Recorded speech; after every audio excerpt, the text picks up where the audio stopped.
সম্পর্কে কে বেশি চিট করে, ছেলেরা না মেয়েরা? হু চিটস মোর? যদি ছেলেদের জিজ্ঞাসা করা হয় তারা বলবে মেয়েরা বেশি চিট করে, মেয়েরা এর উল্টোটা বলবে। কমন সেন্স কিন্তু বলে ছেলেরা বেশি চিট করে। তাহলে কোনটা ঠিক? স্টাডিজ বলে ছেলেরা মেয়েদের থেকে সম্পর্কে বেশি চিট করে।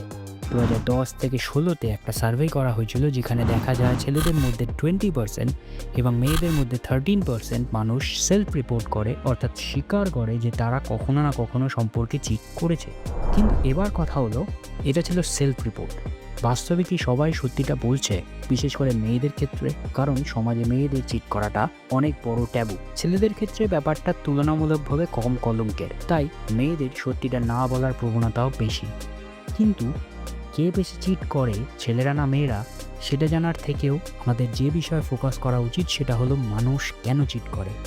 একটা সম্পর্কে থেকেও কেউ কেন অন্য কারোর প্রতি শারীরিক বা মানসিক টান অনুভব করে?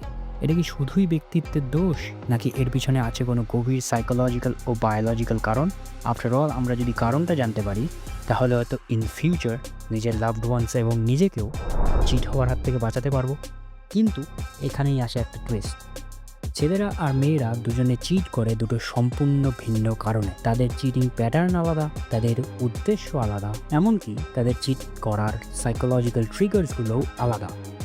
তাহলে প্রশ্নটা এটা নয় যে কে বেশি চিট করে নাকি মানুষ কেন চিট করে, বরং প্রশ্নটা হলো ছেলেরা কেন চিট করে, মেয়েরা কেন চিট করে।